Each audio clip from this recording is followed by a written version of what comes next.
Salut à tous et bienvenue sur GC Compare.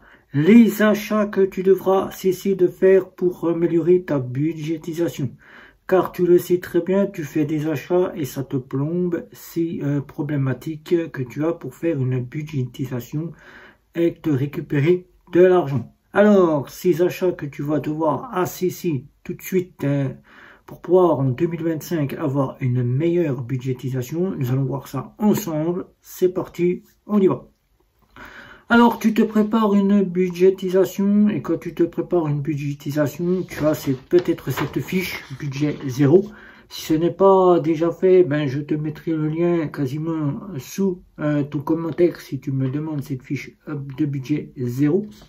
Dans cette fiche de budget 0, je t'explique que tu as tes dépenses fixes qui sont tes factures et tu as tes dépenses variables qui sont tout ce que tu payes dans la vie quotidienne. Et ensuite, tu y rajouteras tes épargnes et tu y rajouteras tes dépenses exceptionnelles, si tu as des dépenses exceptionnelles. Mais tu as tout un tas de dépenses qui font que ça plombe ta trésorerie, ça plombe surtout ton budget et tu te retrouves vite dans le rouge si tu ne fais pas très attention à ta budgétisation. Alors, la première partie, c'est déjà d'acheter des forfaits horriblement chers. Là, les forfaits horriblement chers, ça plombe ta trésorerie chaque mois. Tu paieras beaucoup plus cher avec les augmentations qui pourront arriver, car les forfaits augmentent et plus le prix est cher, plus toi tu veux de la data ou tu veux un forfait mieux pour toi avec un réseau social, oui, un réseau social qui soit free, qui soit quasiment, je parle pas du réseau social Facebook, hein, je parle socialement du réseau free, Orange, SFR, Bouygues Telecom, mais au final, tu prends le plus cher et ça te plombe ta trésorerie. Alors, arrête d'acheter des forfaits mobiles les plus chers, commence déjà à te mettre à l'idée que le moins cher peut être identique au plus cher et qu'en payant moins cher, tu auras un trou qui sera comblé au niveau de ta budgétisation. Ça, c'est la première partie, c'est le budget qui commence par les abonnements. Tout ce qui est streaming, là, le streaming, arrête d'acheter des abonnements les plus chers quand tu sais que tu vas ne regarder qu'un seul ou deux streaming, je parle par exemple de Netflix ou Amazon, et que tu vas prendre du Disney, tu vas prendre du Apple TV, ou tu vas prendre encore du Max, etc. Arrête tout de suite d'acheter les forfaits les plus chers, prends les forfaits de bas.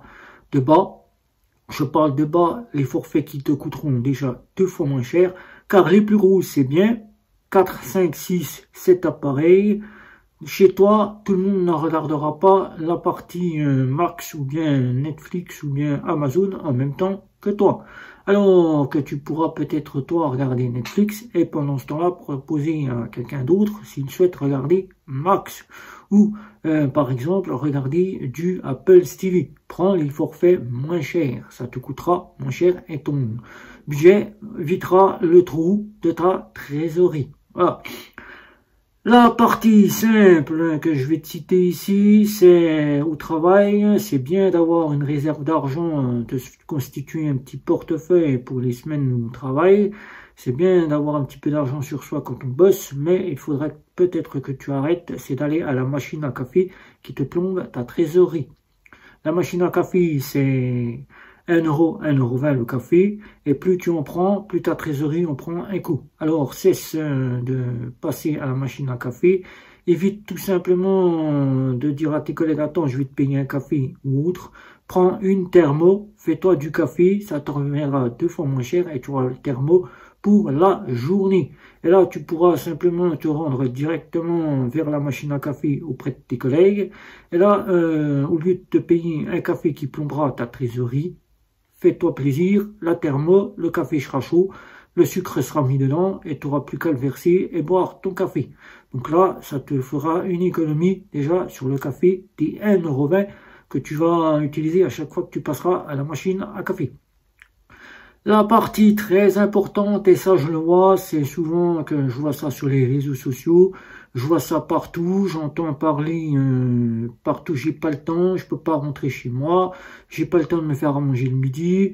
Le soir, ben, j'ai pas envie de me faire à manger. Évite les fast-food, évite les McDonald's, évite les Burger King, évite toutes ces choses là, évite, ça te fera un trou en moins dans ta budgétisation, ta trésorerie n'en prendra pas un coup, car le McDo, le Burger King, c'est bien, ça peut dépanner une fois quand on est vraiment pressé, qu'on n'a vraiment pas le temps, mais sinon c'est de la malbouffe, et de la malbouffe, ça plombe ta trésorerie d'y aller constamment, tous les jours, comme certains le font, et de ne pas vouloir cuisiner chez soi. Cuisiner chez soi, ça peut être 2 fois moins cher, et les produits sont frais, et au moins, tu sais ce que tu manges. Ça t'évite tout simplement de gaspiller de l'argent pour le McDo et manger salement. Voilà, donc évite le McDo, évite tout ce qui est de la partie Burger King et tout ce qui est des fast-food.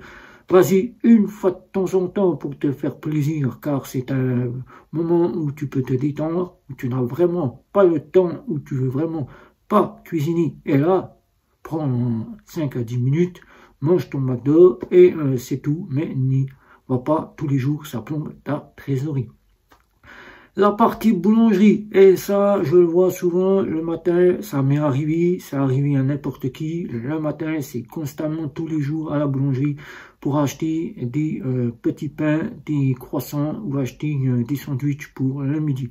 Cesse, arrête, c'est pratique, ça plombe la trésorerie. La boulangerie, c'est bien quand on a besoin de pain ou quand on veut se faire plaisir en famille de s'acheter des sucreries ou bien s'acheter tout ce qui est des petits pains, des croissants ou tout ce qui est de gâteaux, etc.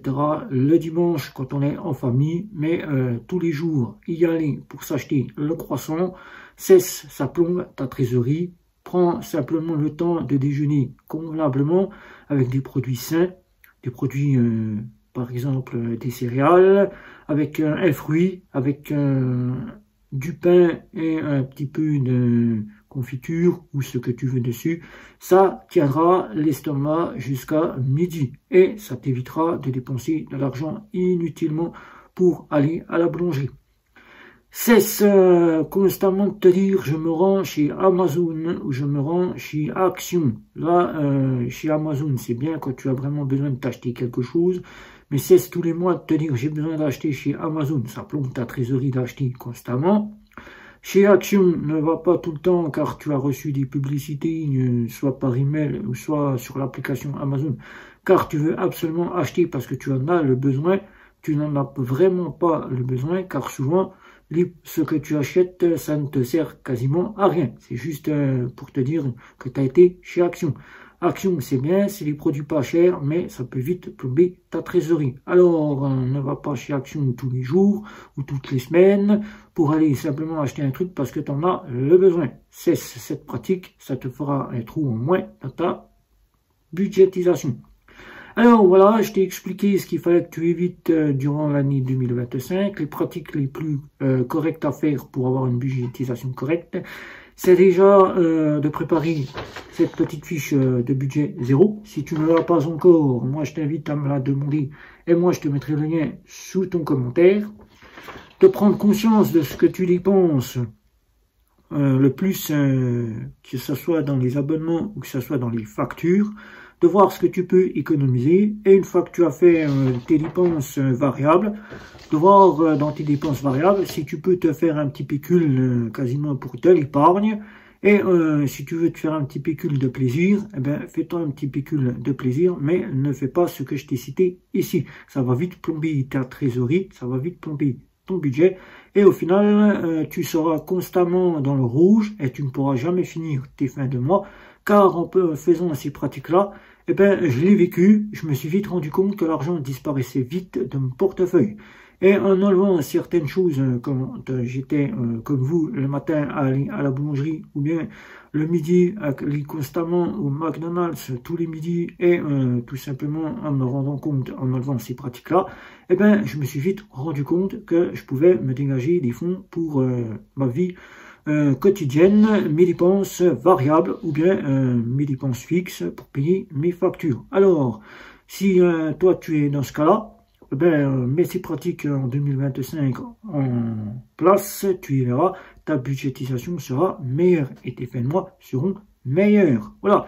Surtout, n'oublie pas que quand tu mets en place une budgétisation, il faut privilégier aussi les épargnes. C'est très important les épargnes, surtout à notre époque, car l'épargne, ça pourra te dégager des fonds si tu as besoin de fonds de précaution, surtout si tu as une facture ou un imprévu qui arrive, mais surtout, pense bien, surtout, qu'en faisant ces pratiques-là, l'argent que tu économiseras en faisant des économies sur ces pratiques que je t'ai citées dans cette vidéo, tu pourras le placer pour ton PER ou ton assurance vie qui te serviront à ta retraite. Surtout, car demain, on ne sait pas ce que deviendra la retraite. Alors, si tu as des questions, n'hésite pas. N'oublie pas de t'abonner. N'oublie pas le petit like pour que je puisse voir que tu as aimé. N'oublie pas non plus la petite cloche pour que je sache que tu sois là au moment et que tu ne viennes pas me dire après que tu n'as pas vu ma vidéo. Alors n'oublie pas la petite cloche, tu cliques dessus et là tu seras averti des prochaines vidéos. Et surtout, n'oublie pas les réseaux sociaux, si ce n'est pas déjà fait. Je te dis ciao, bye bye, à la prochaine vidéo.